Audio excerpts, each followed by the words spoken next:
The visitor in the dark sky, asterisk. It was a quiet night in the small town of Millfield. The sky was clear. The stars looked like tiny diamonds. People were sleeping in their homes. Everything was peaceful. But in the middle of the night, something strange happened. A bright light appeared in the sky. It was not a shooting star. It was moving too slowly. And then, it stopped. Eli Carter, a 23-year-old science student, saw the light from his bedroom window. He rubbed his eyes. It was still there, floating, glowing, changing colors from blue to green to purple.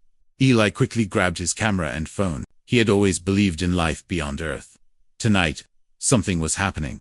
The light started moving again, slowly, quietly, and it went down, disappearing behind the trees in the forest near town.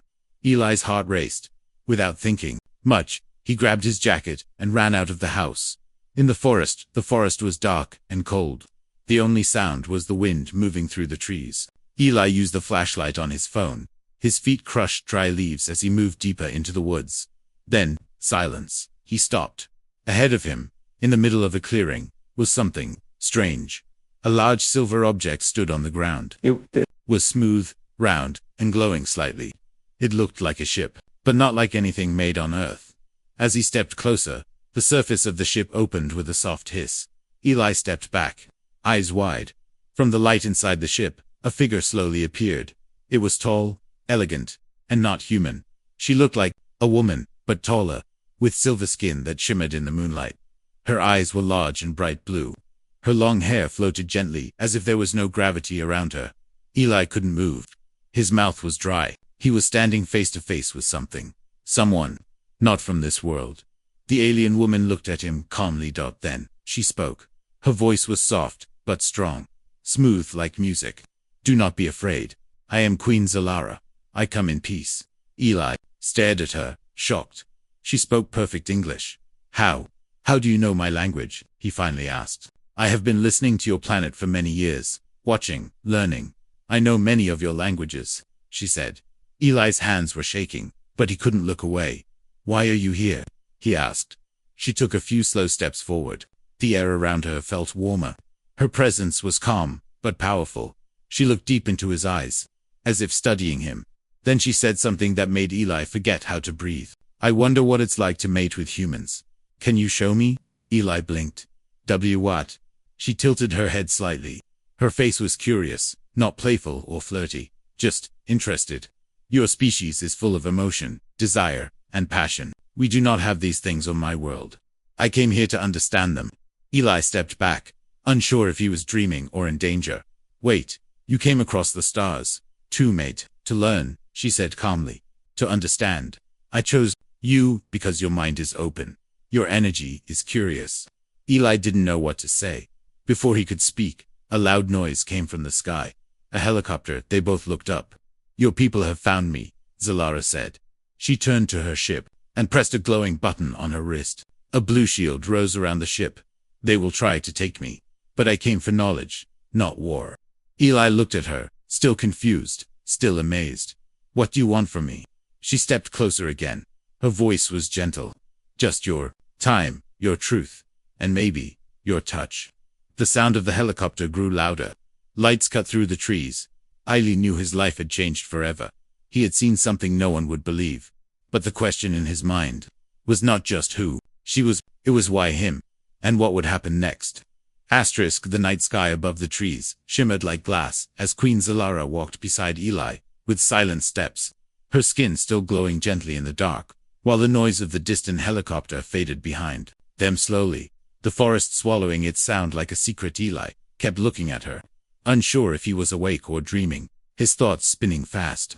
And yet something in her calm voice made him follow without question.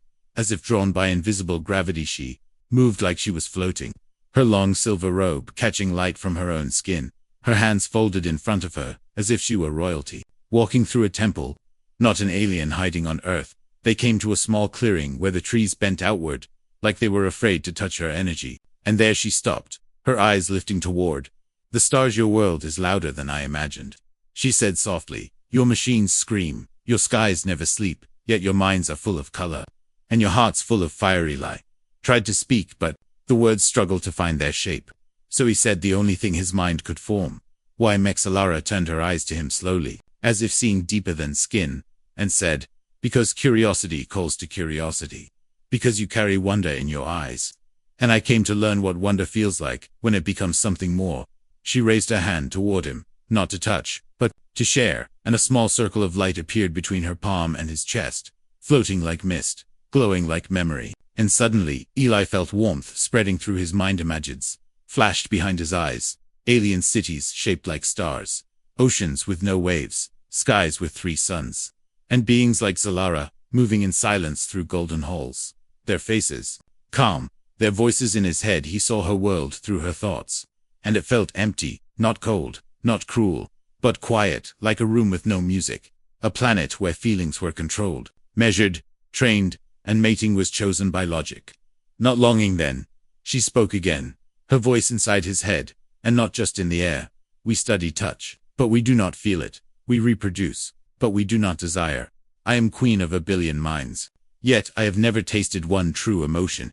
Lai stumbled back as the light faded, breathless, overwhelmed, his legs shaking from the visions and her voice.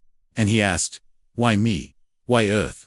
Why now? Because, she said, your species feels before it thinks. You risk pain for love. You chase the unknown, even when it burns. And I had to know what that means. They sat together on a fallen log under the stars, the leaves glowing faintly where her energy touched them.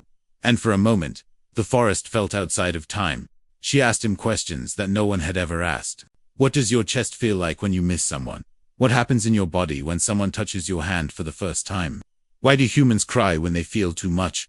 Cliff tried to answer, but many answers were not in words, only feelings. So he looked at her and said, do you want to feel it yourself? Yes. She said, I want to feel what a human feels. Not just observe it, not simulate it, but become. Italy hesitated, his heart pounding louder than his thoughts. Not from fear, but from something like wonder and fear mixed together. And then he reached out and gently touched her hand. It was warm and soft and still glowing. And in that moment something happened that neither of them expected. A sudden rush of wind circled them. The forest went silent, and their minds connected again. Not through choice, but through instinct. This time Eli felt her emotion, not just her memories, and she felt his too. His childhood sadness, his curiosity, his loneliness, his dreams, his hidden fears, and all the things he never said to anyone. She gasped without sound, her body trembling as the wave of emotion moved through her, and she whispered, so much feeling, so much chaos, so much beauty.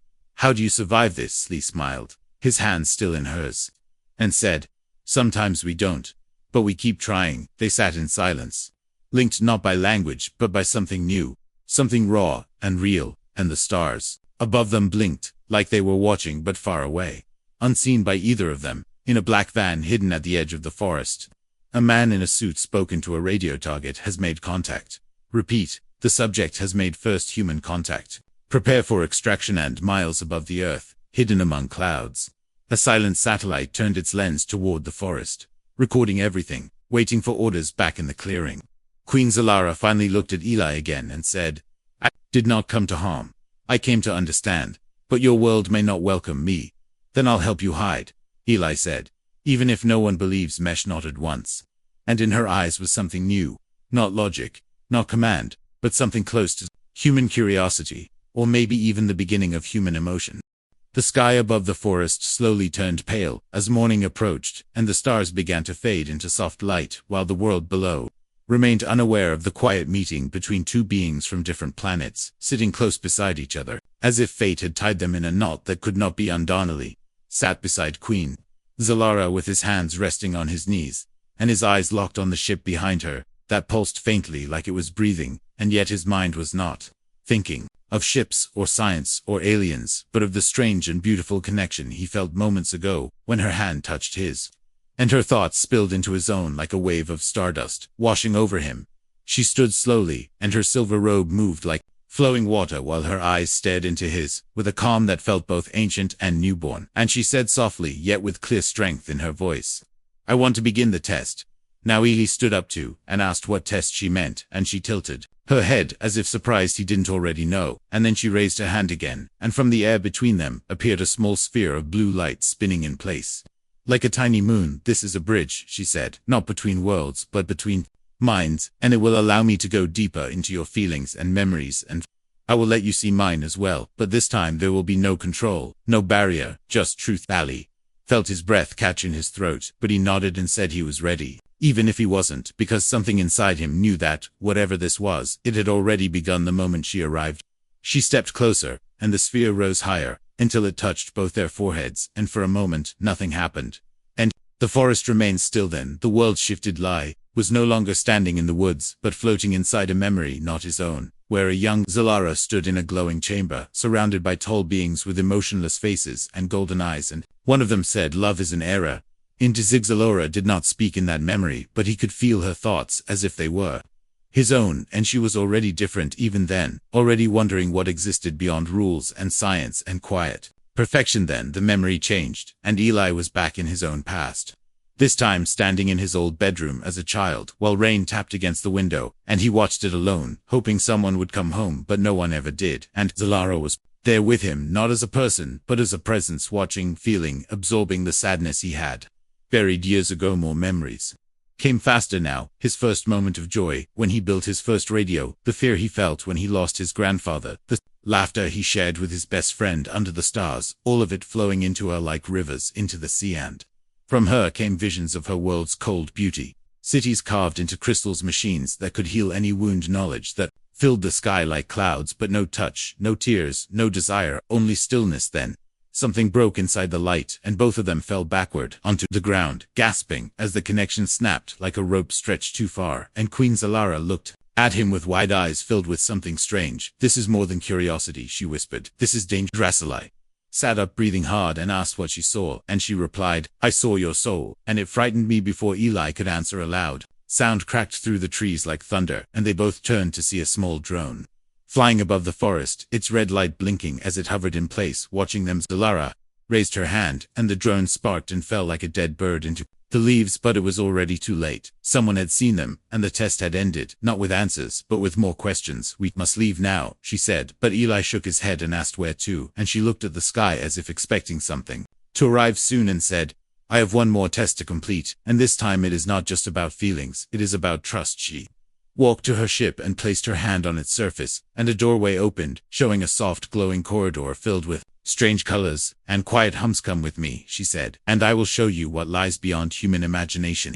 Levi stood frozen for a moment, the weight of the choice pressing down on him, but something in him moved like a spark catching flame, and he stepped forward. As he crossed the threshold, the forest behind him disappeared, and a new world began somewhere in the shadows of the trees. A voice crackled through a hidden speaker saying, "The subject is no longer alone. Initiate plan." To repeat, "Initiate plan to." And above them, far in the clouds, something metallic opened its wings. The ship was quiet inside, with soft lights flowing across the walls like gentle waves, and strange patterns glowing under Eli's feet as he followed Queen Zalara deeper into the heart of something that did not feel like a machine, but more like a living being waiting for breath. She walked ahead of him with her silver robe, whispering against the floor, and her voice calm, though her eyes now carried something new, a weight, a shadow that had not been there before, and Eli knew they were not safe. Even if the air around him smelled like stars, and the colors looked like dreams, he wanted to ask where they were going, but the ship answered before he could speak, opening a circular room filled with small glowing shapes floating in the air like frozen fireflies, each one showing a different image. Earth's skies, military signals, coded messages, and the face of a man Eli did not know, staring through it, screened with eyes like cold stone. "They have marked me," Queen Zalara said without turning. "They have seen too much, and now they will not stop." Eli stepped closer to one of the shapes, and saw a satellite view of the forest where they had been just moments ago. Black vans surrounding the clearing, men in suits, stepping out with weapons and machines, scanning the ground while one of them pointed up toward the sky, as if he could still smell her trail in the air. "What will they do to you?" he asked, and she replied with no hesitation, "They will capture me, study me, or destroy me if they believe I am a threat, and you as well, because you touched me, and that is enough."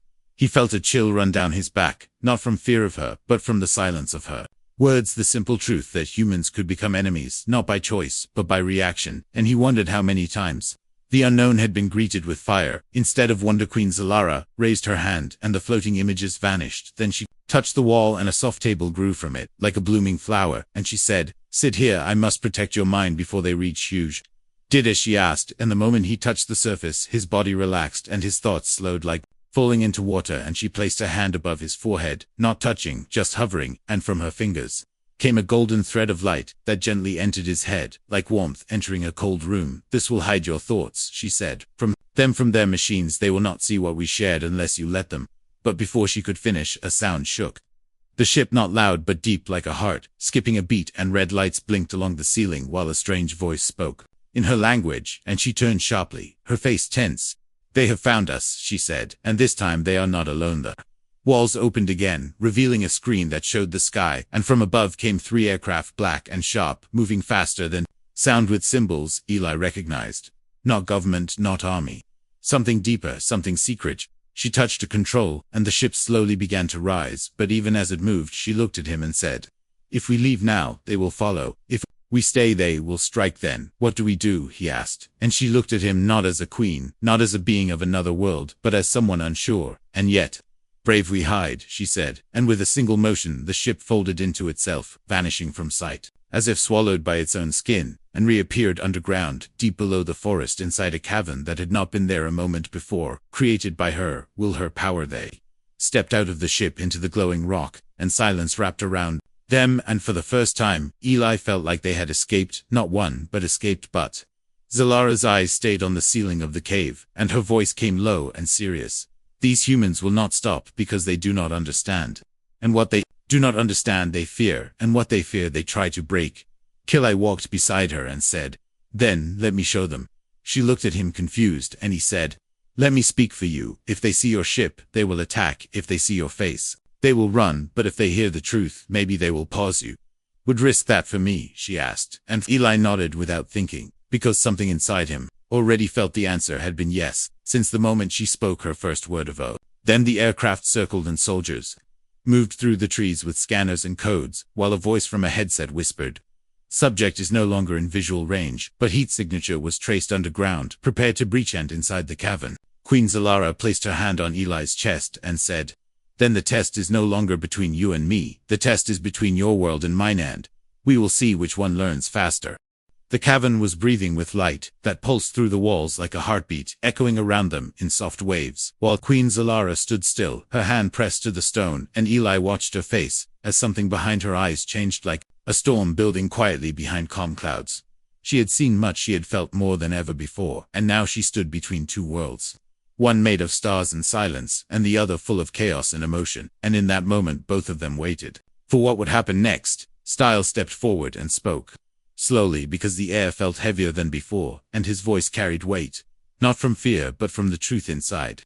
"It you said they would come, and they have, so now what do we do? Stay hidden forever, or face them and risk everything?" Shalara turned to him, and her voice came low and clear, with no fear in it, only thought.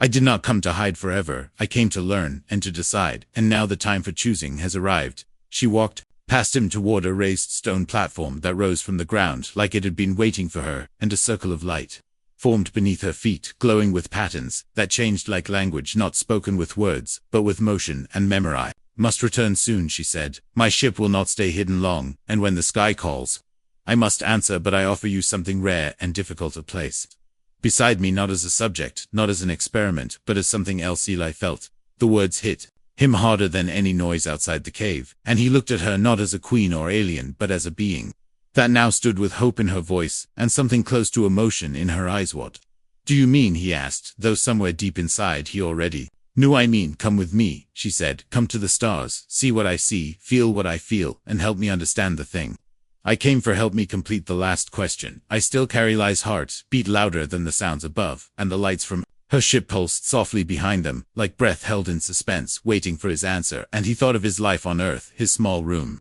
his unfinished papers, his empty apartment, and then he thought of her and how she had changed everything, without touching anything. But before he could speak, the stone shook beneath their feet, and a loud rumble echoed from above, and dust fell from the ceiling like snow, and her eyes sharpened. "They are drilling," she said. "They found the entrance, and they will break through in minutes." Sela looked at her, the choice now screaming between his ribs, and he said, "If I go with you, what happens to Earth?" She looked at him, and her face was not made of answers, only choices, and she said, "If you go with me, we escape, and you live to teach me everything If you stay, they will take me, and I will not return, and you will be marked as the one who helped. Me. Another tremor shook the cave, and this time light beams cracked through the ceiling, and voices shouted above, and the ground split just slightly, as the sound of machines echoed down the tunnel. Eli closed his eyes for a breath, and in that space of silence, he saw both roads, the sky and the earth, the stars and the soil, the queen and the cell. And he opened his eyes with a decision not made in words, but in feeling. Take me with you, he said. Zalara did not smile, but her face softened, and the light beneath her feet rose higher, surrounding them both as the platform began to lift into the air and the cave began to collapse behind them, with a roar that sounded like the end of one world and the start of another above. Then the ship opened its body like a flower, catching them in a beam of gold, and the two were pulled upward, just as soldiers dropped into the space below with weapons raised and orders shouted, and nothing left to aim at inside the ship. Eli stood beside Zalara as she touched a glowing panel, and the stars opened before them like doors, and he asked, "Will they chase us now?" "They will," she said, "but they will not reach us yet, and time among the stars moves differently, so we have time to begin what comes." Next he looked out the window, and saw Earth fading behind them, small and quiet and full of noise, and he whispered, "I never thought I would leave Aunt. Yet here you are," she replied, "and now your world must choose what to believe. And you must choose what to become." The stars grew larger, and the past grew smaller, and in the space between them a new story began, not written yet, but waiting to be told, by two beings who had touched across galaxies and found something no machine could measure, something called choice. Asterisk. The stars outside the window did not blink. They burned with quiet strength and endless distance, and Eli stood still as the ship moved through them faster than thought, leaving behind the blue marble of Earth and entering a sea of silence that no human voice had ever touched. Queen Zalara walked beside him, her posture tall, and her robe now glowing with silver threads that changed with every step, and she spoke with a calm that felt both new and heavy. "We are close to my world," she said, "but before we arrive, I must warn you, not all who rule beside me believe in peace or curiosity. Some see humans not as wonders, but as risks." Eli nodded, though inside he felt the weight of her words pressing deeper than fear, and he asked what they would do when they saw him, and she replied, "That depends on how you look back at them." The ship slowed, and the stars twisted and folded, until a planet appeared before them, large and pale, with rings that shimmered like frozen rain, and towers that reached out from the clouds like crystal thorns. "This is Zelia," she said, "the home of my kind, a world of thought and law and silence, and now for the first time it will hear a human heartbeat." As they stepped from the ship into a great hall, shaped like a spiral, made of light and glass. Eli felt dozens of eyes on him, none like human eyes. They were wider, calmer, colder, and full of calculation, not emotion. The council stood in a circle above the floor, each one cloaked in white robes, without color, without shape, and one of them spoke with a voice that did not come from his mouth, but from the air itself. "You bring an unknown here," the voice said. "You break protocol. You risk our peace." Zalara stood without bowing, and said, "I bring understanding. I bring living proof of what we have watched for so long. I bring a choice that must now be made with truth, not fear." Other council members stepped forward, her face like carved marble, and said, "This human was not invited, and he has not been tested then." "Test me now, Eli," said his voice strong, though his legs felt weak, and he stepped forward under their gaze with his hands open and eyes steady. Council did not answer with words, but with light, a beam that wrapped around him, pulling thoughts from his mind and moments from his memory. Images flashing through the air, his first school day, his mother laughing in the kitchen, his fear in the forest, his hand in Zalara's glowing hand. When the light faded, there was silence, and then the first voice returned. "This one feels to Mook," Zalara replied. "That is why I brought him." The hall shook suddenly, not from anger, not from storm, but from something deeper, a warning sound echoing through the chamber, and a smaller alien ran in from the side, his robe flying behind him, and his face pale. "General Vortek has returned," he said, "and he demands to see the human." Zalara's face did not change, but her breath slowed, and she turned to Eli and whispered, "You must not let him break." Youth doors opened, and a tall being entered, his armor black and sharp, his eyes narrow, and his voice like thunder in a cave. "So, this is the thing you brought from the dirt world," he said, and he circled Eli slowly like a wolf around fire. "You think he is special?" he asked, "or that he will save us from our own design?" "No, he is soft and foolish. And worse, he is curious like you." Eli stared at him and said, "You fear what you do not feel." Vortek's face twisted, and he raised one hand, but Zalara stepped between them, her voice like steel wrapped in silk, and said, "Touch him and I will turn the council against youth." Tension held for one long breath, and then Vortek laughed and stepped back.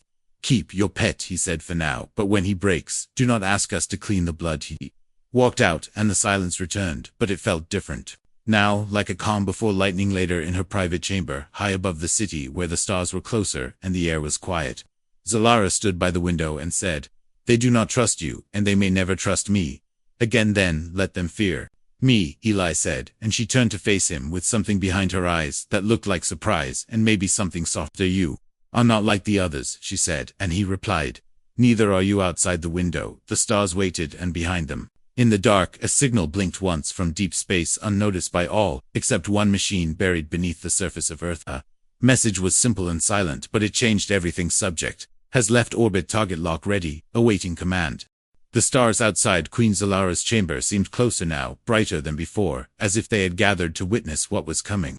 And Eli stood beside her with silence in his chest, and fire in his thoughts, while far below the surface of her world something deep and dangerous began to stir. The Council had been quiet since General Vortex's warning, but silence did not mean safety, and in the shadows of the crystal towers, machines moved with purpose, and soldiers trained in secret, and the feeling of peace was only a mask stretched to tight. Zalara knew the moment would come when words would not be enough, and as she watched the stars, she whispered to herself, "They do not understand that curiosity is not weakness." Ela heard her and stepped closer and said, "You came to my world looking for answers, but I think you found something else." She turned to him, and her eyes held more than thought. Now they carried weight, they carried choice, they carried feeling. "I thought your kind were violent," she said, "and you are, but not all the time. I thought you were wild and simple, and yes, you can be, but I also saw beauty in your pain, and courage in your fear, and something I never knew existed inside myself until I met you." He took her hand, and for a moment, they stood without speaking, just sharing the quiet before the storm that now pressed at the edge of the sky. Sound filled the chamber, low and deep like a distant drum, and lights flashed across the walls, forming a message that made Zalara's breath stop. "Earth defense systems have locked on your ship," said the voice. "They are tracking you from orbit, and have activated something called Sentinel Protocol." Eli stepped back, and his heart pounded hard as he said, "That means they think you are a threat. They are preparing to fire." "You must leave," she said quickly. "They will not fire if you are not with me, and I cannot let you die for what you did not cause." "Then let me speak to them," Eli shouted. "Let me tell them what you are, what you want. Maybe they will listen." "They will not," she replied. "Not to one voice, not to a human, not to truth. They fear what they cannot control, and now they believe they have no choice." The chamber shook as the planet's defense grid lit up, scanning the sky for danger, and above them in the silence of space, a weapon older than any Earth war waited for final command, a satellite built to erase what it could not understand. Now ready to burn a story it never heard. Dila looked at Zalara and said, "Then show them the truth, not through force, not through fire, but through action. You came for knowledge, and you found something more, so show them what that means." She looked at him with something in her eyes that had no name yet, and she said, "If I do this, they will exile me. I will be cut from the minds of my people. I will no longer be queen then." "Be something greater," he said. "Be the first to feel the truth." The ship rose, without command, her will guiding it toward the stars, and she stood at its center with Eli beside her, and she opened a channel to Earth, a silent beam of light carrying images, not words, memories, not orders, and she sent everything.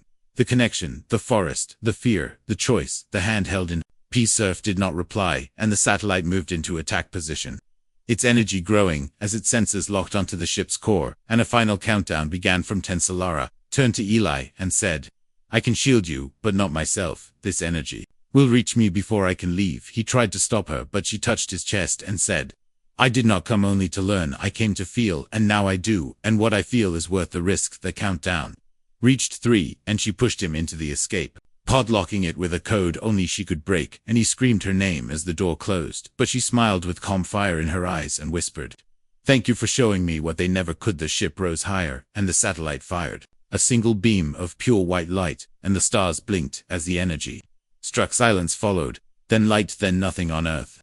The signal vanished, but so did the threat, and the satellite shut down, confused by the last message it received, one not of war, but of sacrifice. He landed days later in the forest, where it all began, and when he stepped from the pod, he found the world changed, not in noise, but in questions. Now whispered by those who once only shouted. They asked who she was, what she wanted, and what she gave on. Eli told them she was more than curiosity. She was the first to feel and the last to fear.